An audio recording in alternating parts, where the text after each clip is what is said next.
नमस्कार, मैं ललित। ईरान की धमकी ने पूरी दुनिया को तनाव में डाल दिया है। इसके अलावा तेल अवीव यानी इजराइल के लिए जो धड़ाधड़ फ्लाइट्स रद्द हो रही हैं उनका क्या असर होगा, इन सब के अलावा क्या अमेरिका डील डन करवा पाएगा, आज इसी के इर्द गिर्द बातचीत होगी। ईरान की धमकी या कहें चेतावनी ने मानो पूरी दुनिया का जो पारा है वो हाई कर रखा है। ईरान की चेतावनी के बाद मिडिल ईस्ट छोड़िए पूरी दुनिया तरह तरह की अनहोनी की आशंका से डरी हुई है। अब हमला हुआ कि तब हमला हुआ। ईरान के ऐलान के बाद से ही अमेरिका खुद को इजराइल का जिगरी बताने का कोई मौका नहीं छोड़ रहा। इन सब के बीच अमेरिका एक सीज फायर डील को डन करवाने के लिए पूरा जोर लगा रहा है। पहले उड़ानों की बात कर लें, ताज़ा अपडेट की बात करें तो सबसे पहले जो एयर इंडिया समेत हैं कई देशों की जो एयरलाइंस हैं उन्होंने अपनी या तो उड़ानें रद्द कर दी हैं, और या जो पहले से रद्द उड़ानें चल रही थीं उनकी तारीख को आगे बढ़ा दिया है। एयर इंडिया ने ऐलान किया अगस्त के आखिर तक उड़ान रद्द रहेगी। हालांकि अप्रैल की शुरुआत में ही एयर इंडिया ने इजराइल ईरान टेंशन के चलते अपनी जो फ्लाइट्स हैं वो करीब 30 अप्रैल तक के लिए रद्द कर दी थी। अभी भी वही सिलसिला जारी है। कंपनी का ये कहना है कि हमारी जो ये हालात हैं उन पर नजर बनी हुई है। यात्रियों का किराया रिफंड करने का भी फैसला पहले ही कर लिया गया था। रिफंड, आगे का कोई रिजर्वेशन या कैंसलेशन, इसकी कोई फीस एयर इंडिया नहीं लेगी। अप्रैल के बाद एयर इंडिया ने 9 अगस्त को भी तारीख बढ़ाने का ऐलान किया था। नुकसान का अंदाजा इसी बात से लगा लीजिए कि अप्रैल मध्य से करीब 100 उड़ानें रद्द हुई हैं। तकरीबन अगर इनकी संख्या देखी जाए तो 1500 के करीब रद्द उड़ानों की पहुंचती हैं। ईरान ने अपने 3 शहर हैं तेहरान, इस्फहान, यहां पर एयरपोर्ट बंद कर दिए हैं। इस युद्ध के साथ साथ ईरान की धमकी के बाद भारत आने वाली दर्जनों उड़ानों का रास्ता बदलना पड़ा, क्योंकि ईरान और इजराइल का हवाई मार्ग अब इस्तेमाल नहीं किया जा सकता। इस मार्ग से दुबई जाने वाली तकरीबन 1500 उड़ानों के भी रद्द होने की जानकारी सामने आई थी। इसके अलावा फ्लाई दुबई है, टर्किश एयर है, एमिरेट्स है, ऐसी कई एयरलाइंस पहले ही बयान जारी कर कह चुकी हैं कि हालात सामान्य होने के बाद आगे कोई फैसला लिया जाएगा। एयर इंडिया ने तो 9 अगस्त को बाकायदा सोशल मीडिया एक्स पर जानकारी देते हुए कहा था कि मध्य पूर्व के कुछ हिस्सों में मौजूदा स्थिति को देखते हुए तेल अवीव से आने जाने वाली हमारी उड़ानों का निर्धारित संचालन तत्काल प्रभाव से अगले आदेश तक निलंबित किया जाता है। कंपनी ने यह भी कहा था कि एयर इंडिया लगातार स्थिति पर नजर रखे हुए है। तेल अवीव से आने जाने के लिए कंफर्म बुकिंग वाले यात्रियों को पूरा पैसा वापस करने की पेशकश भी की जा रही है। कंपनी ने कहा कि हमारे मेहमानों और क्रू मेंबर्स की सुरक्षा हमारी पहली प्राथमिकता है। एक और खास जानकारी आपके लिए, ये सब मैं आपको क्यों बता रहा हूँ, ये सारी फ्लाइट्स तेल अवीव के बेन गुरियन अंतर्राष्ट्रीय हवाई अड्डे पर ऑपरेशनल थीं, जो धड़ाधड़ रद्द की जा रही हैं। बेन गुरियन इजराइल का सबसे बड़ा, सबसे प्रमुख और सबसे ज्यादा बिजी रहने वाला हवाई अड्डा है। इजराइल के पहले प्रधानमंत्री डेविड बेन गुरियन के सम्मान में इसका इनाम रखा गया था। पहले इसका नाम लाद था। 2023 में बेन गुरियन से आने जाने वालों की तादाद 21 मिलियन से ज्यादा थी। यह सब बताने की वजह यह है कि आप समझ सकें कि इजराइल को आर्थिक तौर पर कितना झटका लग रहा है। बावजूद इसके वो अपनी जिद पर अड़ा हुआ है। लगे हाथ ये भी जान लीजिए कि एयर इंडिया के अलावा दूसरे देशों की एयरलाइन भी अपनी उड़ानें रद्द कर चुकी हैं। इसमें डेल्टा है, यूनाइटेड एयरलाइंस है, लुफ्तांसा है, ऑस्ट्रियन एयरलाइंस है, ब्रिसेल्स एयरलाइंस और एयर कनाडा भी इसमें शामिल है। पिछले महीने तो ये तक हुआ कि लुफ्तांसा की म्यूनिख से तेल अवीव जाने वाली उड़ान साइप्रस के लारनाका में उतरी और वहां पर क्रू ने कहा कि हम तो आगे नहीं जाएंगे, तो वापस जो फ्लाइट है वो जर्मनी लौट गई। उधर कुछ फ्लाइट दुबई से जो निर्धारित उड़ानें होती हैं वो रद्द कर दी गई। कुछ दिन पहले तक कथित तौर पर लगभग 70,000 यात्री तेल अवीव के बेन गुरियन हवाई अड्डे पहुंचे थे, वो इजराइल से निकलना चाह रहे थे। तो ये तो हुई इजराइल को लगे झटके दर झटके की बात।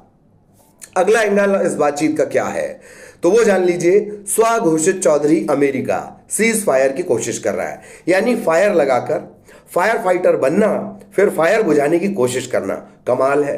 तो अमेरिका के विदेश मंत्री हैं एंटनी ब्लिंकन, वो गजा में युद्ध विराम और बंधकों की रिहाई की कोशिशों को आगे बढ़ाने के मकसद से इजराइल के दौरे पर हैं।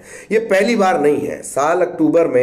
पिछले साल अक्टूबर में इजराइल और हमास के बीच जंग शुरू होने के बाद ब्लिंकन इस इलाके में 9वीं बार पहुंचे, 9वीं बार।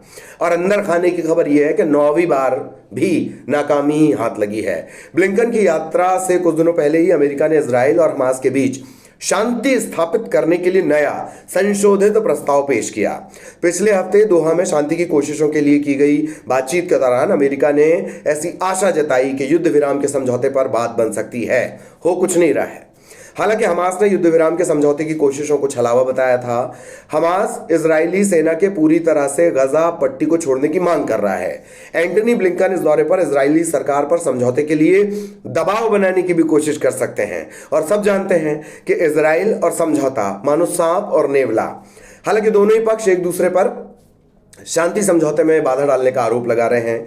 रविवार को अपने एक बयान में हमास ने इजरायली प्रधानमंत्री पर युद्ध को लंबा खींचने के मकसद से समझौते के लिए नई नई शर्तें थोपे जाने का आरोप लगाया था। हमास ये मानता है कि शांति समझौता ना हो पाने का सबसे बड़ा कारण इजराइल ही है। हमास के सूत्र ने सऊदी अरब की मीडिया के साथ बातचीत में यह तक कहा कि शांति समझौते की शर्तों में फिलाडेल्फिया कॉरिडोर पर, बहुत खूबसूरत ये शहर है फिलाडेल्फिया कॉरिडोर पर इजरायली सेना की कटौती करना शामिल है। फिलाडेल्फिया कॉरिडोर गजा के पास मिस्र की सीमा को छूती हुई एक सकरी पट्टी है। खैर, नौवीं बार पहुंचे ब्लिंकन की कोशिश यह है कि ईरान और इजराइल के बीच मिडिल ईस्ट में बढ़ते तनाव को कम करना, ताकि दुनिया को थोड़ी राहत मिल सके। इससे पहले 15 और 16 अगस्त को इजराइल, अमेरिका, कतर और मिस्र के प्रतिनिधियों के बीच सीज फायर को लेकर दोहा में एक बातचीत हुई थी। इस बातचीत में हमास ने हिस्सा नहीं लिया था। बातचीत के बाद अमेरिकी राष्ट्रपति जो बाइडेन ने कहा कि हम सीज फायर डील के बेहद नजदीक हैं।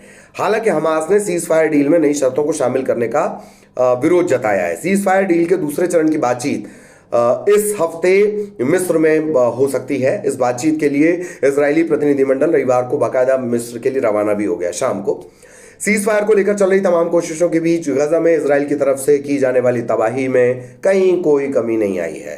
रविवार यानी 18 अगस्त को गजा में 25 फिलिस्तीनियों की मौत हो गई। इसमें एक महिला और उसके 6 बच्चे भी शामिल हैं।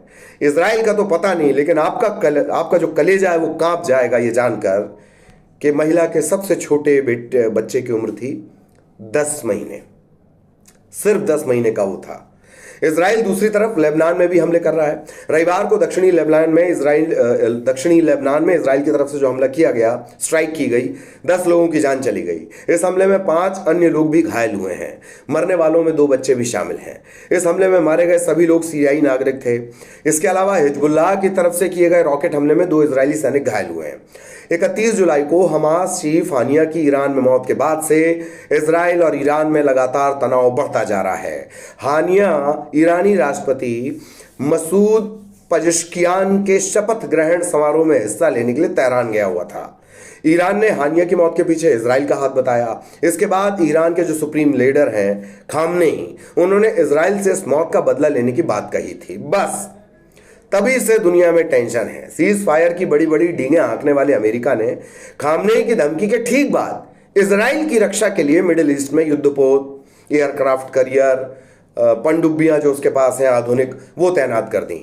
मरती हुई इंसानियत और उबलते हुए अहंकार के बीच ये आंकड़ा सुन लीजिए। इजराइल और हमास के बीच जारी जंग में मरने वाले फलस्तीनियों का आंकड़ा 40,000 के पार हो गया है। 90,000 से ज्यादा लोग घायल हैं। गजा के स्वास्थ्य मंत्रालय ने 15 अगस्त को यह रिपोर्ट दी है। यह सिर्फ दर्ज आंकड़ा है जो कागजों तक पहुंच गया है, जो कागजों तक पहुंचा है, यानी रिकॉर्ड बना है। हजारों तो मलबे में दबे दबे लाश बने पड़े हैं। इजराइल और हमास की इस जंग को तकरीबन 11 महीने हो चुके हैं, लेकिन खून की प्यास अभी भी बाकायदा दोनों तरफ बनी हुई है। सीज फायर की डींग मारने वाले जमकर फायर बरसाने वाले हथियार और बयान दे रहे हैं। दोनों तरफ से जारी हिंसा यह एहसास कराती है मानो आदिम युग के 2 बर्बर कबीले एक दूसरे से लड़ रहे हैं। आज बस इतना ही। आप अपने सजेशंस दे सकते हैं, कमेंट में बता सकते हैं कि और क्या कुछ आप देखना चाहते हैं। नमस्कार।